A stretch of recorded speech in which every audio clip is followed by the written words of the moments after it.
그것까지 예상한 전문가들은 없어요, 사실은. 설마 그렇게까지 하겠냐?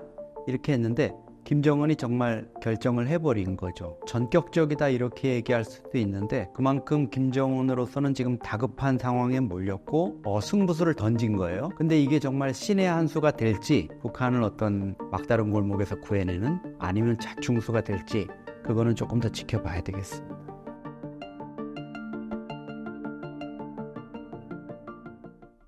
네, 저는 이영종입니다. 지금은 한국국가전략연구원 북한연구센터장으로 있고요. 또 저널리스트로 활동을 하면서 북한 정보, 또 한반도 이슈를 취재하고 연구하는 이런 일을 하고 있습니다. 센터장님께서는 북한에 직접 다녀와 보신 입장이시기도 한데 이번 러시아 파병에 대해서 어떻게 보시나요? 참 안타까운 일이죠. 모든 걸 떠나서 우리 북한 같은 동포잖아요. 10대 청소년들도 포함되어 있다고 하는데 10대 또 20대 초중반의 이런 젊은이들이 정말 낯선 이국 땅에 가서 자기 목숨을 버리고, 정말 전장 환경이 낯선 곳인데 거기에 가서 이제 죽을 수 있는 상황에 이렇게 처했다는 거, 그게 저는 제일 안타까운 것 같아요.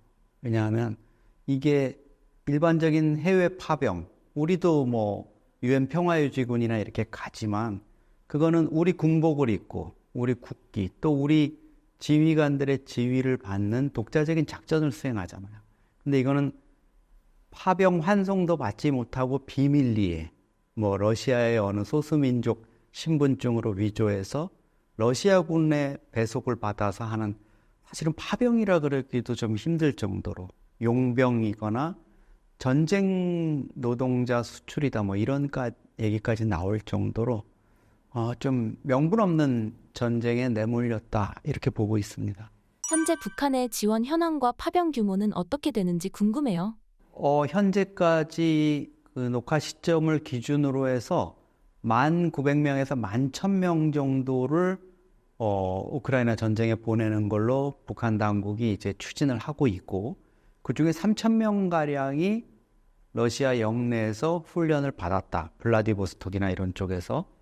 그래서 전선으로 이동하고 있다, 이런 얘기예요. 근데 일각에서 보면 뭐 실제 전투가 있었다, 죽었다, 뭐 대규모로 뭐 탈영병이 발생했다, 이런 얘기가 있는데, 그럼 우리 정부가 생각하는 것보다, 또 판단하는 것보다 왜 이렇게 빠른 정보가 나오느냐? 이거는 조금 이제 의도가 있는 것 같아요. 그러니까 쉽게 말하면 젤렌스키 대통령이나 우크라이나 군 정부 입장에서는 북한군이 많이, 빨리, 더 많이 투입되어 있다는 것을 이제 알려야 한국으로부터의 어떤 무기 지원이라든가 미국의 무기 지원, 이런 것들, 또 나토의 개입, 이런 것들을 얻을 수 있으니까 조금 더 빠르고 좀 부풀려서 얘기를 하다 보니까 우리 정보당국이 판단한 것보다 좀 진전이 많이 돼 있는 이런 거고, 거기에는 좀 가짜 뉴스도 많이 섞여 있어요. 무기에서 파병으로 지원 규모가 늘어났는데 이러한 상황을 센터장님께서는 예측하고 계셨을까요? 예상 못했죠. 그것까지 예상한 전문가들은 없어요, 사실은. 설마 그렇게까지 하겠냐? 이렇게 했는데 김정은이 정말 결정을 해버린 거죠. 뭐 전격적이다 이렇게 얘기할 수도 있는데 그만큼 김정은으로서는 지금 다급한 상황에 몰렸고 승부수를 던진 거예요. 근데 이게 정말 신의 한 수가 될지, 북한을 어떤 이 막다른 골목에서 구해내는, 아니면 자충수가 될지, 그거는 조금 더 지켜봐야 되겠습니다. 자충수가 될 수도 있는 결정인데 이번 파병에 대한 김정은의 의도와 얻고자 하는 것은 무엇인가요? 어쩔 수 없는 상황이에요. 지금은 본인이 집권 13년 동안 핵과 미사일 도발 이런 것들에 이제 올인을 했어요. 그러는 상황에서 북한 경제가 무너질 대로 무너졌고, 그걸 뭐 북한은 대북 제재 때문이라 그랬지만 그 제재를 자초한 것도 김정은이거든요. 그런 상황에서 탈출구가 없어요. 중국이나 이런 쪽도 국제사회의 어떤 대북 제재 움직임 이런 거에 마냥 북한을 감쌀 수가 없으니까. 근데 이 시점에 2022년 2월이죠. 푸틴이 우크라이나를 불법적으로 침공한 거예요. 그 틈에 러시아를 지원하는 국가는 하나도 없었잖아요. 뭐 벨라루스 정도? 그런데 김정은이 과감하게 거기에 그 베팅을 하면서 이제 북러가 묶이게 된 거죠. 그런 상황에서 그동안에는 이제 무기 지원 정도로 해왔는데 이제 푸틴이 원하는, 북한으로부터 원하는 게 점점 더 커지고 있는 거예요. 현재 북한의 지원 현황과 파병 규모는 어떻게 될까요? 푸틴으로서는 뭐 정치적으로도 지금 많이 고립되어 있는 상황에서 북한이 한반도의 어떤 그 아주 미국이나 한국, 일본이 좀 아주 그 눈에 가시로 생각하는 북한이 러시아 편을 들어서 우크라이나에 어떤 지원을 하게 되는 이런 우군을 얻는 그런 상징적인 의미도 있고요. 실질적으로 지금 러시아에서 벌어지고 있는 그 우크라이나 전쟁은 러시아가 침공한 매우 소모적인 전쟁이에요. 서로 포탄을 무제한 쏟아붓는, 하루에 뭐 한 6만 발씩 쏟아붓는다 그러잖아요. 그러다 보니까 러시아로서는 이제 포탄이 동이 났겠죠. 그러면 그동안에 6.25 때부터 그 이전부터 러시아의 군 체계를 동원해가지고 여러 가지 무기 체계나 이런 것들이 러시아에 가까운 북한의 포탄이나 무기 체계가 필요했겠죠. 그동안에 그런 거를 이제 공급을 하는 역할을 북한이 해왔는데 북한이 그걸 지금 해결하고 있는 거고, 북한 김정은으로서는 이런 기회에 푸틴으로부터 뭐 원유라든가 식량이라든가 이런 것도 얻을 수 있겠지만 가장 중요하게는 자기가 지금 하고 싶어하는 ICBM 대륙간 탄도미사일 관련한 기술, 그 다음에 정찰위성 발사와 관련한 어떤 초정밀 광학 기술, 그 다음에 핵잠수함을 지금 자기가 개발하겠다고 막 공언을 했잖아요. 그러다 보면 이제 소형 원자로 잠수함에 탑재할 수 있는 그런 기술들, 또 차세대 첨단 전투기, 지금 북한의 노후 전투기를 대체할 수 있는 뭐 수호의 전투기라든가 이런 것들을 받을 수 있는 어떤 반대급부를 바라고 있겠죠. 센터장님께서는 북한의 파병이 러우 전쟁에 미칠 영향을 어떻게 평가하시나요? 지금 젤렌스키 입장에서는 북한의 어떤 개입 때문에 상당히 아마 좀 곤혹스러운 입장이긴 할 거예요. 러시아가 그동안에 뭐 포탄이라든가 특히 부족했던 게 병력이었잖아요. 러시아가 개전 초기에는 괜찮았는데 점차 이제 그 병력이 줄어들고 2년 넘게 계속된, 이제 3년 가까이 되는데 이 기간 동안에 러시아의 사상자가 지금 60만 명이 나왔어요. 전투력을 이제 행사할 수가 없겠죠. 죽거나 다쳤으니까. 푸틴이 이제 징집령을 내렸을 때 70만 명이 해외로 도망갔잖아요. 청년들이. 그러니까 병역 자원이 지금 없는 거예요. 그런데 북한이 지금 10,000명 사단급 규모의 병력을 지원해줬다. 이거는 푸틴에게 있어서는 엄청나게 지금 천군만마를 얻는 이런 일이 되는 거고, 우크라이나로서는 그 공백을 메워주는 이런 효과가 있기 때문에 어려울 거고, 특히 이제 이게 10,000명으로 그치겠느냐. 10,000명이 갔다가 이제 죽거나 다쳐서 이렇게 되면 푸틴 입장에서는 계속 요구를 할 거고, 김정은 입장에서도 안 들어줄 수가 없죠. 야, 10,000명으로 그냥 난 그만할래 이렇게 하기가 어려운 상황이에요. 북한의 병력 지원으로 러우 전쟁의 편세가 뒤집힐 수도 있을까요? 지금 김정은이 얼만큼 이제 러시아의 이런 움직임에 호응을 할 거냐 하는 건데, 제가 보기에는 푸틴이 원하는 대로 다 할 것 같아요. 북한군 전체 병력이 129만 명이에요. 그러면 푸틴이 요구하는 숫자, 뭐 그게 4만이든 5만이든 얼마든지 해줄 수 있고, 김정은으로서는 푸틴으로부터의 어떤 정치적인 반대급부도 얻을 수 있고, 뭐 군사무기 이런 것도 있지만 엄청난 돈을 챙길 수가 있어요. 그러니까 지금 11,000명 정도가 투입이 된다고 봤을 때 1인당 한 지금 월 2,000불 정도 되거든요. 용병이 받는 게. 그러면 1년에 24,000불 정도를 받는데, 제가 보니까 2억 6,400만 불이에요. 그게 1년에. 근데 이게 3,640억 정도 되더라고요. 우리 돈으로 하면. 그러면 하루에 10억씩 김정은의 금고에 쌓이는 거예요. 그리고 거기에다가 이제 무기 이미 포탄 뭐 수백만 발부터 해가지고 보낸 거, 그것도 비용을 받을 거잖아요. 그리고 이 병사들 2,000불에 보내는 거 말고 전후 복구를 위해서 지금 노동자들도 보내고 있거든요. 그 사람들은 월 이제 800불 정도. 전투에 비해서 뭐 위험도가 높지 않으니까. 이렇게 되면은 김정은으로서는 정말 뭐 빈집에 소 들어가는 격이 되는 거죠. 어마어마한 외화를 챙길 수 있다. 그거는 이제 말씀하신 대로 북한의 핵이나 미사일 개발, 또 김정은의 통치 자금 이런 쪽으로 쓰이는 거죠. 김정은이 러시아에 올인하는 전략은 어떻게 평가하시나요? 이제 풀베팅을 하는 건데 다른 지금 방법이 없어요. 뭐 시진핑하고 해서 더 얻을 수 있는 것도 없고 시진핑만 해도 미국의 눈치라든가 유엔이라든가 이런 데 눈치를 보잖아요. 북중 관계가 아무리 혈맹이고 견고하다 그러지만 시진핑 입장에서는 그런 걸 다 무시하고 북중 관계만 챙길 수가 없는 거예요. 왜냐하면 자기 스스로 미국과 중국의 어떤 경쟁 체제, G2 뭐 이렇게까지도 표현을 했습니다만은 그런 상황에서 여기가 북한 인권 탄압국, 독재, 뭐 또 핵 미사일 개발하는 심지어 유엔 안보리 결의도 무시하는 북한을 마냥 감쌀 수가 없는데 푸틴은 거기에 비해서는 조금 막갑하잖아요.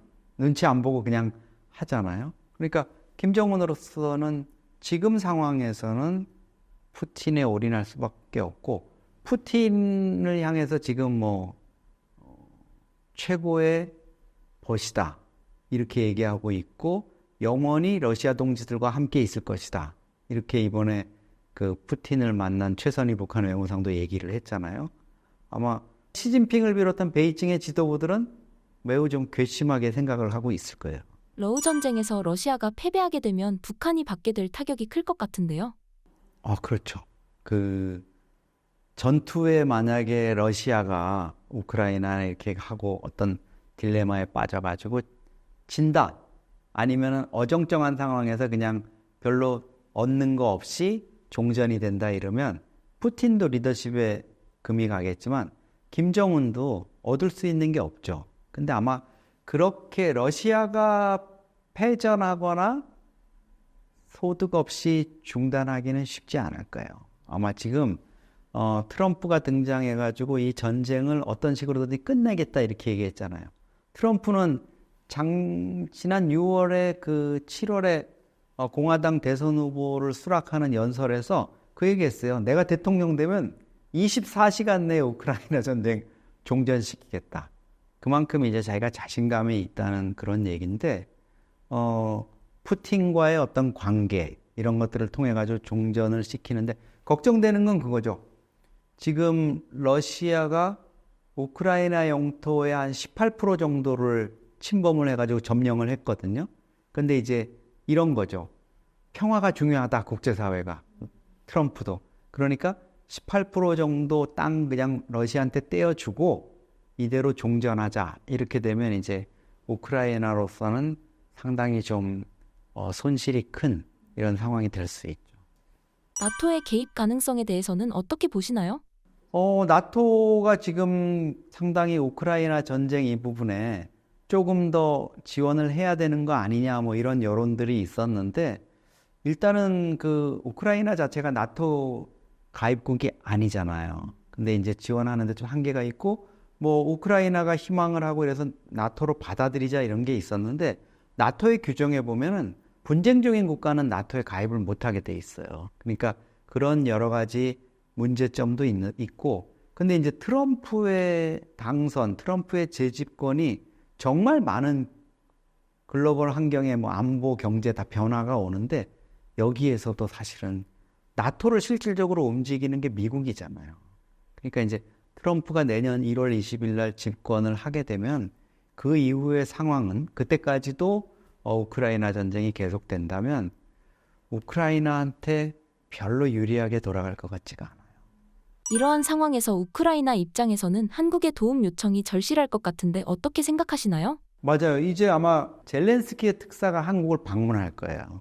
그렇게 하면 뭐 첫 번째 원하는 건 그겠죠? 살상무기. 우리가 가지고 있는 K방산에서 제일 자랑하는 초정밀 타격 미사일 이런 것들을 이제 원할 거고 그 다음에는 이제 제가 보기에는 북한군의 참전을 무력화시킬 수 있는 그런 거를 뭔가 우리한테 요구할 것 같아요. 그거는 이제 심리전, 북한군 병사들을 어떻게 좀 심리적으로 와해시켜서 전투 의지를 꺾어놓느냐 이런 건데, 그건 우크라이나는 할 수가 없거든요. 북한군에서 아는 게 없으니까. 그리고 또 하나는 이제 북한군의 전술이나 교리 이런 것들을 우리 군 정보기관이나 이런 쪽으로부터 협조를 받고 싶어 할 거예요. 우리나라가 북한의 러시아 지원에 대비하여 우크라이나에 무기를 지원하는 것에 대해서는 어떻게 보시나요? 그러니까 북한군이 얼마나 우크라이나전에 어떻게 개입할 거냐, 규모나 질적인 면에서 그게 이제 제일 우리로서는 관건이에요. 그러면 북한이 우크라이나에 가서 전투하고 전쟁하는데, 아니 그건 북러 우크라이나 셋이서 할 문제인데 왜 한국이 그게 우리 문제라고 자꾸 그러느냐? 이건 이제 이런 거죠. 북한군은 6.25 전쟁 종전 이후에 한 번도 제대로 된 파병을 통해서 전투 경험을 가진 적이 없어요. 작전을 해가지고 실전 경험이 없는 거예요. 뭐 베트남 전쟁 때 공군 조종사 몇 명을 파견했고, 그다음에 중동 전쟁 때 좀 파견했고, 아프리카에 군사고문단을 파견했던 정도지 제대로 된 작전을 위한 그런 군사 파견이 없었는데, 이게 우크라이나 전쟁에 가서 그 치열한 전투장에서 북한이 실제로 포를 쏘고 작전을 하고 총을 쏘고 뭐 이런 거를 한다는 거는 우리로서는 어마어마한 위협이 돼요. 북한이 실전 능력을 갖춘 그런 시가전이나 뭐 이런 것들을 다 해본 이런 트레이닝을 하게 된다면 그게 결국은 우리의 위협으로 다가오잖아요. 그러니까 우리는 그거를 보고 있지 않겠다, 이런 거죠. 우리나라의 무기 수준에 대해서는 어떻게 평가하시나요? 우리에게 어떤 무기를 요구할지도 궁금해요. 그 우크라이나가 우리한테 요구하는 게 뭐 소총이나 이런 거는 아닐 거 아니에요, 그죠? 그리고 뭐 야포나 이런 것도 중요한 건 아니고, 드론이나 이런 것들도 우리가 줄 수 있는 건 아니고, 이제 우크라이나가 가지고 있는 걸로 아마 해결을 할 거예요. 그거는 뭐 전 세계적으로 지금 많이 쓰는 거는 러시아도 그렇고 이란제 드론을 많이 쓰니까, 그러니까 드론 전쟁이라 그러잖아요. 우크라이나 전쟁은. 그러니까 드론이 뭐 한두 대, 몇십 대 가지고 하는 게 아니라 포탄처럼 몇천 대를 가지고 갔다가 탱크나 이런 거를 공격을 하는 건데, 그런 것들은 이제 우크라이나가 알아서 할 텐데, 우리한테는 역시나 이제 제일 중요한 게 정밀 타격 무기.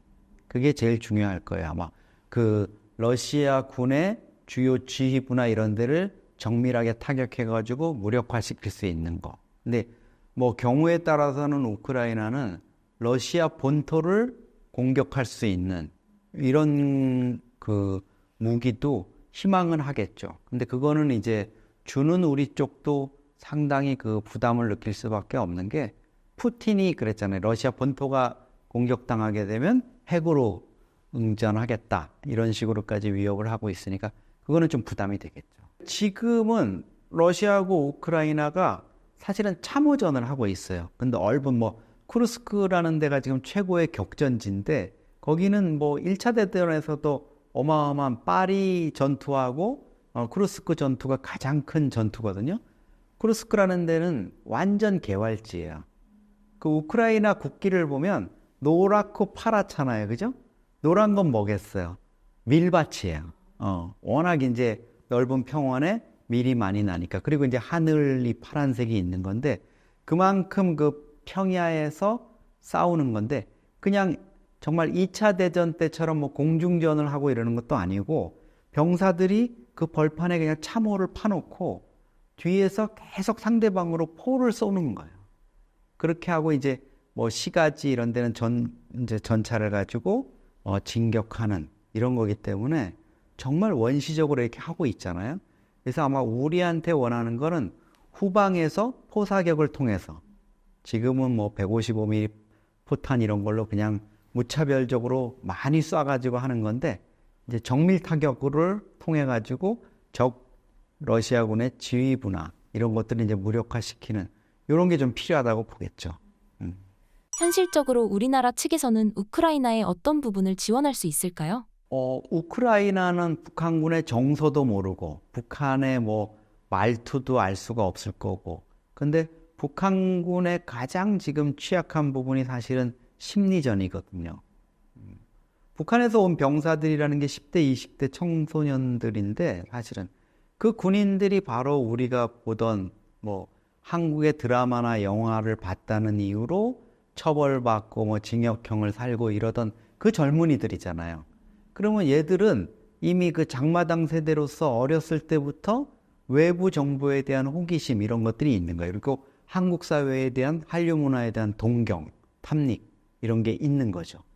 그러니까 지금 전투에 나와 있지만 얘들 입장에서는 또 우크라이나하고 전쟁이라는 게 자기네들로서는 큰 뭐가 적개심을 가질 이유도 없고 명분도 별로 없잖아요. 그죠? 그냥 가라니까 러시아를 뭐 도와주자고 해서 간 거니까. 근데 그런 상황에서 해외로 나가 있는 상황이라는 점에서 사실 몇 걸음만 뜀박질해서 우크라이나 진영으로 들어가거나 아니면 포로로 잡혔는데 한국에 미리 탈북해온 군 출신 탈북자 젊은 친구나 이런 친구들이 만약에 그 포로를 대상으로 해서 한국 사회가 얼마나 발전해 있고 너희가 북한 체제에서 어떻게 속아왔고 이런 거를 만약에 얘기해 준다면 마음이 흔들릴 거 아니에요? 그런 것들은 우크라이나는 아마 원할 거예요. 그리고 북한 군인들의 마음을 움직일 수 있는 아주 결정적인 뭐 내용들, 문구 하나 이런 것들이 필요하겠죠. 북한에서는 철저히 통제되고 이런 거였는데 이제는 우크라이나 전쟁에 투입돼 가지고 있는데 사실 언제 죽을지 모르는 그런 절박한 상황들 이런 상황들인데 뭐 그 상황에서 이 친구들이 또 북한군 지휘관의 통제를 받는 것도 아니에요. 러시아 군 지휘관 거기에 배속이 돼 있고 그러다 보니까 러시아 지휘관이시라면은 내가 사랑하는 우리 러시아 군인들을 총알바지로 세우겠어요? 아니면 용병으로 온 북한군을 세우겠어요? 그러니까 이제 북한군이 외신에도 나왔지만 정말 끔찍한 얘기지만 고기 분쇄기에다가 막 고기를 밀어넣듯이 이 우리 젊은 북한 청년들이 총알바지가 될 수 있다 이런 거잖아요. 그런 절박한 상황에서 이 친구들이 외부 세계의 어떤 정보라든가 이런 게 눈을 뜨게 된다면 좀 다른 세상을 맛보고 싶다. 내가 여기서 이렇게 뭐 아주 속된 말로 북한식 표현을 하면 개죽음을 당하느니 한번 사람답게 살아보고 싶다. 이런 생각을 할 수도 있겠죠.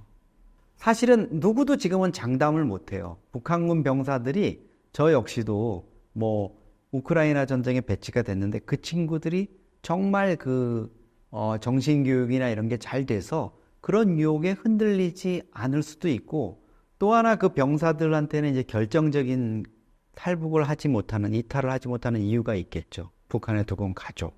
그래서 지금 북한 내부 소식으로 보면 뭐 가족들을 격리해가지고 어디 이렇게 해놨다. 그게 소문이 안 나게 우크라이나에 참전했다는 게 소문이 안 나게 하기 위해서 그랬다는 것도 있지만 어떻게 보면 가족들을 지금 통제하고 있는 거예요. 쉽게 이제 벗어날 수 없게 이런 상황이기 때문에 참 뭐 어렵다 이렇게 볼 수가 있죠. 북한군 입장에서는. 네.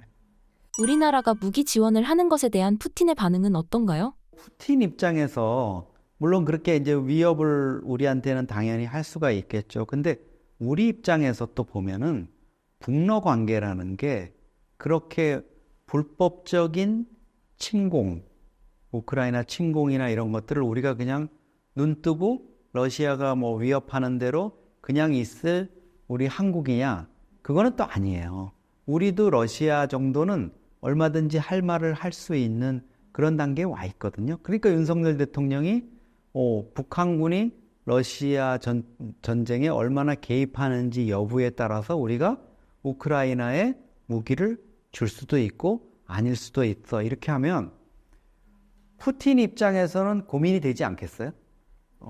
굳이 자극을 해서 한국을 자극해가지고 한국하고의 관계도 틀어지고 또 여러 가지 문제가 생기는 거 이거 푸틴도 별로 반기지 않을 것 같아요. 그래서 약간 지금은 한국과 러시아가 기싸움을 하고 있는 이런 상황인데 아마 제가 보기에는 한러 관계를 근본적으로 막 해칠 정도의 어떤 파국적인 상황 이렇게는 양쪽이 아마 가기는 어려울 거예요. 그렇다면 러우 전쟁 상황에서 우리나라가 어떤 역할을 해야 한다고 보시나요? 지금은 이제 참 우리로서는 대의명분이라는 게 있잖아요.